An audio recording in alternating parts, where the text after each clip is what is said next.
not mine. I manage a warehouse in Kearney, oversee shipping lanes, loading docks, back orders. My days are measured in pallets and forklifts, not client decks and brand strategy. But she insisted this time. You never come, she said, trying on dresses in our room. You've never met Jason, have you? You should. You guys would actually get along. At the time, the name didn't mean anything to me. So I went. The place was this boutique bistro in Jersey City. All candlelight and hardwood, with indie jazz humming in the background like it was curated for the event. People in tailored clothes laughed over tiny plates and talked about deadlines like they were battle scars. I felt like a boot in a ballet class. Katie looked incredible. Red blouse, sleek black pants, a gold bracelet I'd gotten her last Christmas. She clung to my arm as we walked in, but once the greetings started, it was like she detached, like I'd served my purpose getting her through the door. Tom, this is Rachel, our copy lead. Oh, and that's Jason. Jason, this is my husband. Jason. The guy smiled like he already knew everything about me. Clean-shaven, with those trendy glasses that make people look smarter than they are. His handshake was light, casual, confident in the way people are when they never second-guess themselves. Nice to meet you, he said, then turned right back to Katie mid-laugh, finishing some story I'd clearly interrupted. She laughed like he was the funniest person alive. The conversation drifted into work stuff I didn't understand, product launches, visual direction, touchpoints, engagement metrics. I tried to follow, but every time I looked at Katie, she was looking at Jason. At one point, he reached over to adjust the strap of her bracelet. Like it was normal. Like I wasn't sitting right there. I don't know if anyone else noticed, but for me, time slowed. My hands tightened around my water glass. Something in my stomach twisted, jealousy, sure, but more than that. A wave of shame. Like I'd been exposed. Like I didn't belong there. Dinner was served. I barely touched mine. Katie and Jason shared a bottle of wine. A nice red, probably expensive. Definitely not the kind we ever bought for home. She'd laugh, and then whisper something only he could hear. I sat there, a full-grown ghost haunting my wife's social circle.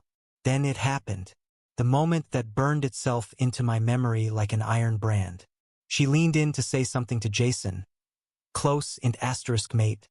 And when she reached for her wine glass, she didn't pick it up. He did. He lifted it to her lips, and she let him. Just sat there, smiling, letting another man hold her glass as she sipped. Like it was nothing. Like it was normal. And she didn't even glance at me. That's when I stood up. I didn't make a scene. Didn't yell or throw my napkin or smash a plate like some betrayed movie husband. I just stood, slid my chair back, nodded slightly, maybe to no one in particular, and walked out into the freezing New Jersey night. My coat was still in the check room. I didn't care. I walked 3 blocks before I realized my hands were shaking. Not from the cold, from rage, from confusion, from heartbreak that hadn't fully landed yet. I stopped under a street lamp and leaned against the glass of a closed bookstore, breathing like I'd just run a marathon. What the hell had I just witnessed? I wanted to rationalize it. Tell myself it was wine, it was business, it was nothing. But I couldn't lie to myself. Not after the way she looked at him. Not after the way he looked at her like she already belonged to him. And the worst part?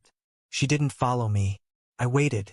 I stood there, watching the front of that restaurant from across the street like some sad sap in a breakup song, thinking maybe she'd realize I was gone. Maybe she'd excuse herself and run out after me, confused and concerned. But she never did. The longer I stood there, the colder I got, and not just on the outside. Something inside me froze that night. Froze and cracked. Because for the first time since we got married, I felt like a background character in my own relationship. Like the guy she introduced at parties and forgot about by the first drink. By the time I finally grabbed a cab and made it home, I knew something had changed. I didn't even hear from her until close to midnight. A text popped up. Hey babe, where'd you go? Everything okay? As if she hadn't noticed I left over an hour ago. As if I hadn't sat beside her while she leaned into another man and let him touch her like I hadn't touched her in weeks. I didn't answer.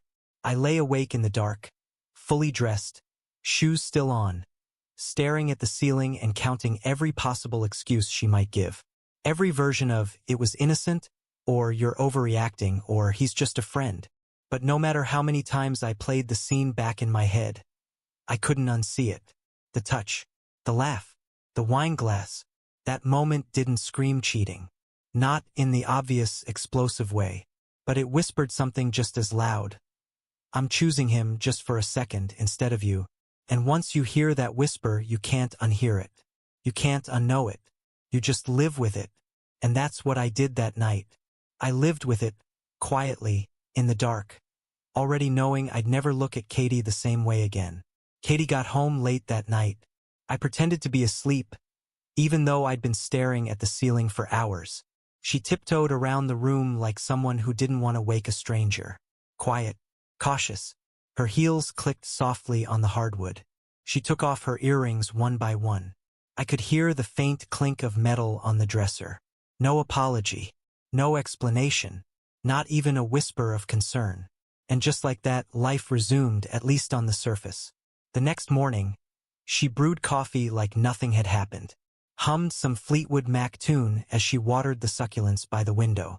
Her eyes skimmed over me as I walked into the kitchen, offering a casual, "Hey, hey," I said back. Nothing more. I wanted to test her, see if she'd bring it up. She didn't. Instead, she asked if I could pick up almond milk on my way home. Like that was all I was good for now, milk runs and recycling duty. That set the tone for the weeks that followed. At first, I tried to convince myself I was overthinking, that I'd let jealousy cloud my judgment. I even Googled it, signs of emotional infidelity. I read blogs written by therapists and burned-out husbands. I found myself scrolling through forums at 2 a.m., nodding at strangers' stories like they were reading my diary out loud. I started keeping mental notes. Not on purpose at first, but it became a habit, a defensive instinct. She stopped asking about my day. It used to be automatic, "How's the crew?" Or, "Did that shipment come in from Texas?" But now she just scrolled her phone in silence while we ate dinner, eyes flicking left and right, fingers tapping like she was texting in Morse code. Sometimes she laughed. Not at me, not with me, at whoever was on the other side of her screen. A quick snort, a bite of lip. Once, I asked what was so funny, and she said, "Oh, nothing, just some agency memes." Then tucked her phone face down like it was a reflex. That became the norm. Phone always face down, always on silent, always taken into the bathroom. When I asked who Jason really was like, outside of work, outside of his charming adman shtick, she barely blinked. "He's just a colleague," she said, slicing through avocado toast like she hadn't just stabbed me through the ribs with that word. "It was just talk that night. Honestly, you were being weird. It was loud in there. Wine makes everything feel exaggerated. You know that." "Exaggerated," I repeated. "Yeah, you were jealous over nothing." Nothing. That word echoed for days. I carry it in my chest like a paper cut under my ribs. Too small to complain about, too sharp to ignore. And maybe she believed it. Maybe to her, it really was just talk.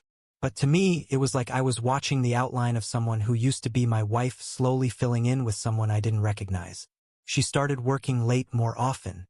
Some nights, she'd come home after 10 and claim it was a creative sprint. I wanted to ask what was so urgent that they had to brainstorm taglines at 9:45 p.m. But I didn't. I just nodded, kept washing the dishes, kept counting the lies I wasn't brave enough to challenge. One night I cracked. We were brushing our teeth side by side. The mirror fogged from the shower. She was wearing that oversized t-shirt she always wore to bed. Except now it felt like a costume, a disguise from a life she was slipping out of. "You still love me?" I asked, mouth full of toothpaste. She froze, looked up, spat into the sink. "What kind of question is that?" "I don't know. Just feels like you don't see me anymore." She rinsed her mouth, grabbed a towel and sighed. "You're overthinking again, Tom. Seriously. You've been acting paranoid since that dinner." I wanted to scream. I wanted to tell her that I wasn't paranoid. I was observant. I was present. I was watching the love of my life drift out to sea, and she was calling me dramatic for noticing the tide. But I didn't say any of that. Instead, I said, okay. That became our word. Okay. Okay, when I found her perfume on a hoodie I didn't recognize. Okay, when she said she was going to a team brunch on a Sunday and came home 5 hours later smelling like she'd been day-drinking rose and regrets. Okay, when she pulled away from my touch like it tickled instead of meant something. The worst part wasn't even the suspicion. It was the emptiness. The slow, quiet death of routine. She stopped making those dumb breakfast playlists she used to love. Stopped hugging me from behind while I shaved. Stopped calling me T when she was in a good mood. Our house still looked the same, but it didn't feel like home. It felt like a showroom version of our marriage. Everything arranged, polished, silent. I once asked if she wanted to go away for a weekend. Just the two of us. She blinked, like I'd asked her to take a final exam in a language she forgot. Now, with all the Q2 deliverables, maybe in June. It was March, and I realized in that moment, Katie had mentally checked out. She'd packed her bags emotionally, and I was still sitting by the door holding our anniversary photo, wondering when we'd stopped kissing goodbye. At night, I would lie awake next to her and listen to her breathe. I used to love that sound. It meant she was safe, that we were safe. Now it just reminded me how far away she'd gotten, even lying inches from me. Sometimes I'd whisper her name just to see if she stirred. She never did. I don't know when I started mourning my marriage, but by the time I realized I was in mourning, I'd already written the eulogy in my head. Not with words, just in memories. Like when she fell asleep on my shoulder at the DMV. Or that time we danced in the kitchen at 1 a.m. to a stupid indie song we both hated but pretended to love. Those moments used to be ours. Now they felt like someone else's life I was trespassing in. The silence between us grew thick. Not angry, not even cold, just numb. She'd sit on the couch and scroll. I'd watch TV without hearing a word. We shared a space but not a connection. Like roommates in a fading sitcom. And still, I never accused her of anything. Because I wasn't afraid of what she'd say. I was afraid she'd say nothing at all. There's a moment right before everything collapses where you still think maybe you're wrong. Maybe you're just tired. Maybe the long hours, the slow fade, the silence between you. It's all just a phase. A bad stretch. Something that could be patched up with a weekend away or a long overdue talk. I held onto that sliver of hope like it was the last warm thing in a house that had gone cold. Until that Thursday. It had been a regular day at work. Monotonous, the kind of day you don't even remember 5 minutes after clocking out. I was supposed to head straight home. But instead, I found myself driving aimlessly, no destination in mind. And then I saw the sign for Porter and Vine, that trendy cafe where Katie's agency had hosted the dinner. I don't know why I pulled into the parking lot. I told myself it was innocent. Just curiosity. Nostalgia. Maybe I wanted to confront the space where things had shifted. See it in the daylight, demystify it. But when I walked in, everything stopped. There, tucked into a corner booth near the window, was Katie. And Jason. Not across a crowded table. Not surrounded by coworkers. Not talking with any pretense of professionalism. Just them. And they were holding hands. Her fingers were laced through his, resting there like they belonged. His thumb tracing the top of hers in slow, lazy circles. She was smiling. The kind of smile I hadn't seen on her face in months. Soft, relaxed, *mate. For a second I thought maybe I was hallucinating. That my brain, cracked from weeks of anxiety and doubt, had conjured the whole thing. But no, there they were. As real as the cheap tile under my boots. I didn't move, didn't breathe. I just stood there, half shadowed by the doorframe, heart thudding in my ears. She didn't notice me. Not once did she glance toward the entrance. Not once did she look around like she was worried someone might see. That's what broke me. It wasn't just the betrayal. It was the comfort. She wasn't afraid. She wasn't sneaking. She was settled. Like this was normal now. Like he was her safe place. I don't know how long I stood there. Could have been 30 seconds. Could have been 5 minutes. Time dissolved around me. I watched her laugh at something Jason said. Saw her lean in as he whispered something only for her ears. And then I turned and walked out. I didn't make a scene. I didn't confront them. I didn't throw a drink or scream or demand answers. I just left, quietly, like I had at that first dinner. Like I'd become an expert at disappearing from my own marriage. Outside, the sky was turning that late winter gray. It felt appropriate. I got in my truck and sat there with the engine running, unsure of where to go or what to do. My hands were shaking, not with rage, but with clarity. Because now there was no maybe. There was no benefit of the doubt. No innocent explanation. It was real. Whatever this was, emotional, physical, in between, it was real. And I had seen it with my own eyes. I drove home in silence. Didn't turn on the radio. Didn't touch my phone. Just stared at the road and tried to keep from falling apart. When I walked through the front door an hour later, she was already home, standing in the kitchen, stirring a pot of something. She looked up and smiled, casual, like nothing had happened. "Hey, you're home early. How was work?" Her voice was light, normal, and that hurt more than anything, because I had just watched her hold another man's hand like it was the most natural thing in the world. And here she was, asking about my day. I didn't respond. I nodded, walked past her, went straight to the bedroom.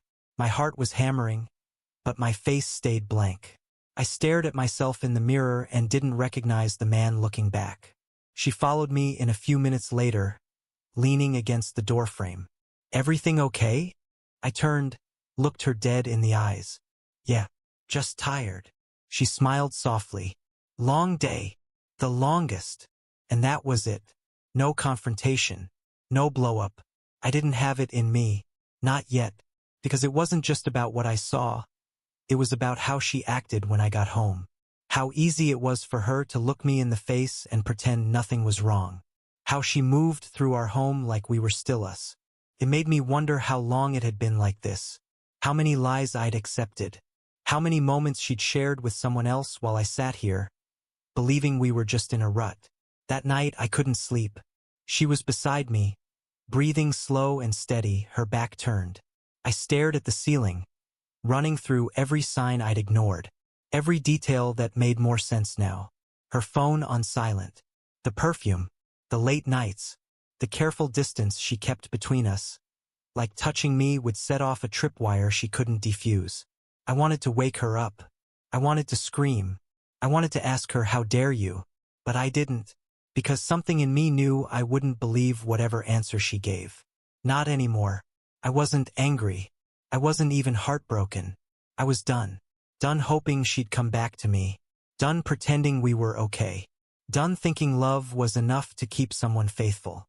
She had already left me. All that was left was the paperwork.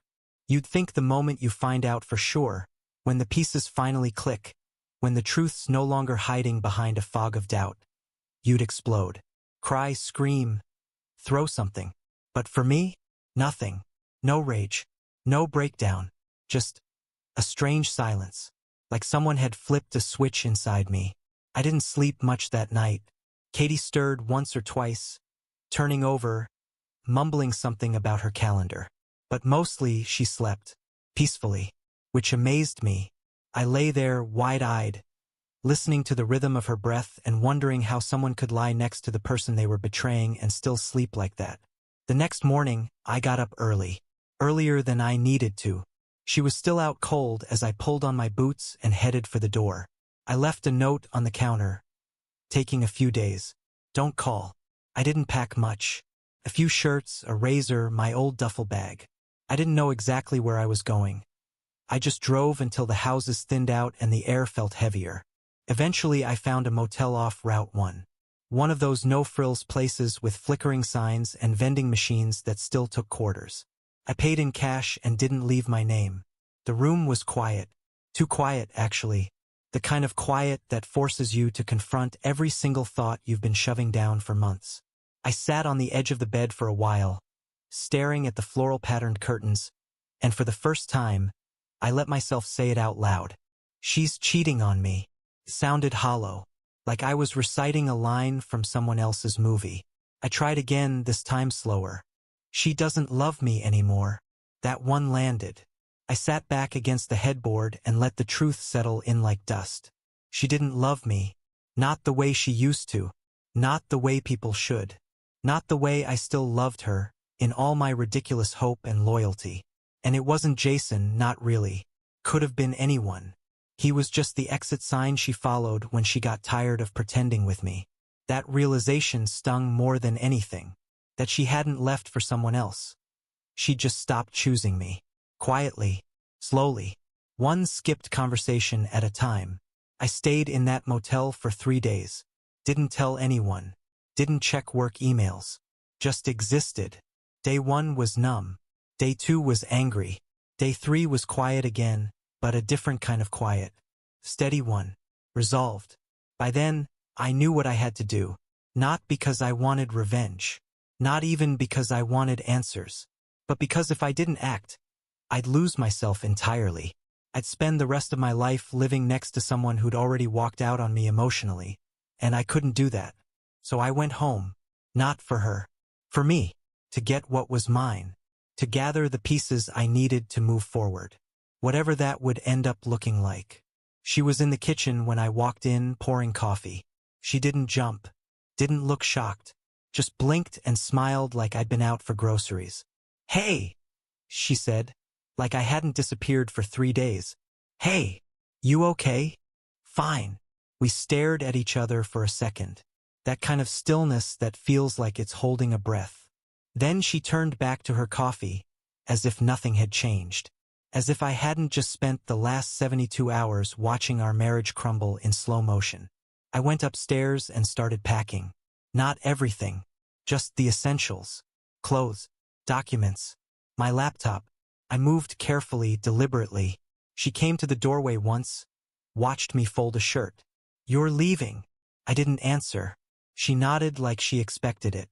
That night, I stayed in the guest room. She didn't ask why. The next morning, I came downstairs and found her already scrolling on her phone. Coffee brewed. Plants watered. News on low volume. I sat across from her and just watched. She didn't look up. Didn't ask me to stay. Didn't say she was sorry. She just sat there like we were two coworkers sharing the break room before a shift. I think that was the moment I finally felt it click into place. The death of us. Not with a scream or a fight, but with that soft, dull apathy that had become her entire posture toward me. But I had to try one more time. One final gesture. One last what if. I got up early the next day. Made her favorite breakfast, avocado toast with chili flakes and lemon. Brewed the coffee just the way she liked it. Played our Sunday morning playlist through the kitchen speaker.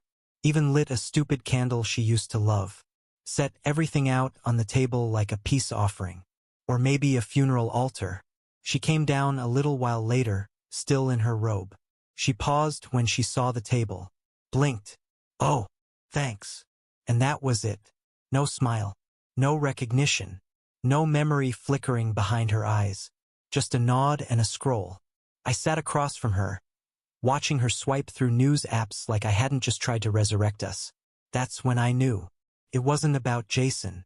It wasn't about the cheating. It wasn't even about the lies. It was about that moment. Watching the woman I once danced with in this kitchen ignore the song playing, ignore me, ignore all of it, and realizing she didn't miss us. She didn't even seem to remember what we'd been. She had grown used to this version of us. Disconnected, hollow, silent. And I was the only one left mourning what we used to be. So I got up, quietly, gathered the dishes, washed them by hand, dried them. I turned off the speaker. And when I walked out of the kitchen, I didn't look back. Because it was over. Not with fire, but with indifference. And that kind of ending, the one where nobody even fights for it, is somehow the cruelest of them all. A week after that last breakfast, I filed for divorce. There was no grand epiphany. No dramatic push. Just a Tuesday morning and a form I downloaded online. I filled it out with the same focus I used to reserve for job applications or taxes. Carefully, methodically, like I was finally taking back some control over my life. Katie was out when I submitted the paperwork. I think she said she had a client pitch. I didn't ask. I didn't care. By that point, I had stopped tracking her lies. When she came home that night, She acted like everything was normal. It was late. She looked tired but calm. Dropped her keys in the bowl by the door and kicked off her shoes. "Hey," she said, like we were still playing house. I was sitting at the kitchen table. Papers spread out in front of me. My hands resting on the folder. I had printed out everything. The divorce forms, the photos from that cafe. Jason's hand in hers, her eyes lit up in a way I hadn't seen in over a year. Copy of my note from the motel. Even the old Valentine's Day card she gave me 2 years ago. The one that said, always, no matter what. Funny how fast always turns into never again. "We need to talk," I said quietly. Her expression didn't change.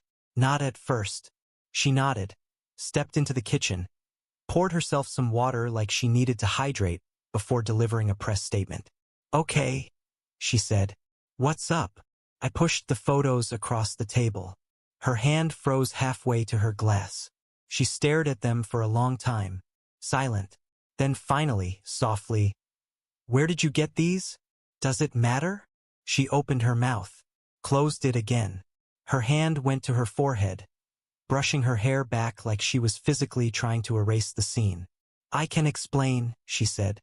"No," I replied. "You can't. Tom, please. I saw you at the cafe, holding his hand, laughing like I haven't seen you laugh in over a year. Don't insult me by pretending this was innocent." She looked like she wanted to argue, like she had a rehearsed line loaded in the chamber. But then something broke. Her face cracked. Not just guilt, but panic, fear. "You weren't supposed to see that." I let out a bitter laugh. "You think that's the problem? That I saw it? Not that you did it." She started pacing, hands gripping her temples. "It wasn't what you think. It was a mistake. I didn't mean for it to go this far. I was lost, Tom. I felt like you were already gone." There it was. The script. It wasn't about what she did. It was about how I made her feel. As if I was the one who had abandoned her. As if silence and distance were invitations for betrayal. "Don't," I said, voice low now. "Don't put this on me. I'm not. I'm just saying, you shut down. After that dinner, you pulled away. You disappeared emotionally." "I disappeared?" "You were the one vanishing every night. You were the one texting in the bathroom and turning your phone screen down and telling me you were working late when you were with him." "I disappeared." Her face flushed. Tears welled up in her eyes. But I didn't move. I didn't comfort her. I didn't flinch. Because this was the performance. The show. She was crying because she'd been caught. Not because she was sorry. "You never even tried to talk to me," she whispered. "I tried," I said. "You stopped listening." She collapsed into a chair across from me. Her voice cracked. "I didn't want this to happen. But you let it happen. Over and over again." Silence. A long, empty stretch of it. I slid the divorce papers across the table. "I'm done, Katie." Her eyes went wide. "No, Tom, please. Don't do this.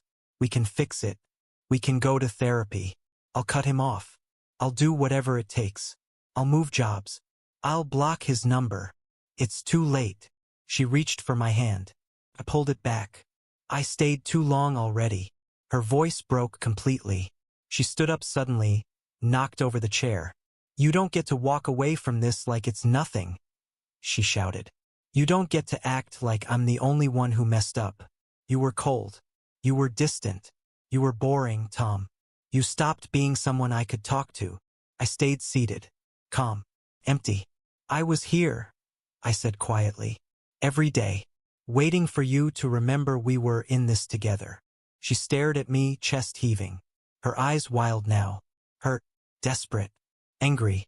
She picked up the photos, looked at them like they were foreign, like they were evidence in someone else's trial. "I didn't mean to fall for him," she said, barely a whisper now. "It just happened." "I know," I replied. "And that's the problem." She sat back down, her whole body trembling. "But I love you." "No, Katie. You loved what we were. And maybe you loved who I used to be. But you don't love me anymore. And I don't know if I love this version of you either." She buried her face in her hands.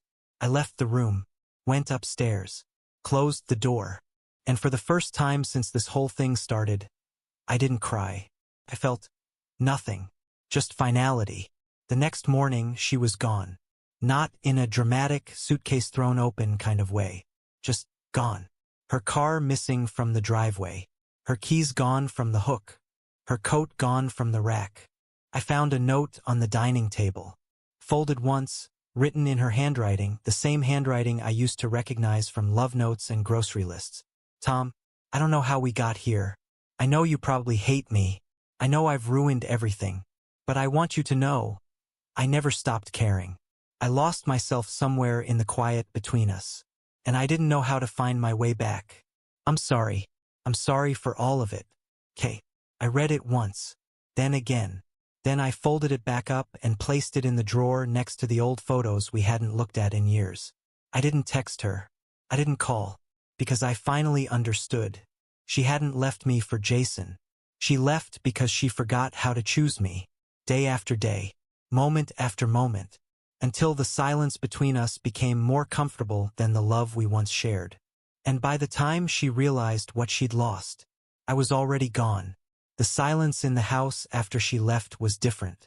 Not heavy, not tense, just still. I didn't even realize how loud her absence had been until it was the only sound left. No clinking of her coffee spoon in the morning, no low hum of her podcast in the bathroom. Just my breathing, and that damn clock in the kitchen ticking like it finally had the space to be heard. I boxed up her things methodically, not out of spite, just necessity. Her scarf still smelled like her perfume. That vanilla cedar blend I used to find comforting. Now it just made my chest tighten. I dropped it into the box without a second sniff.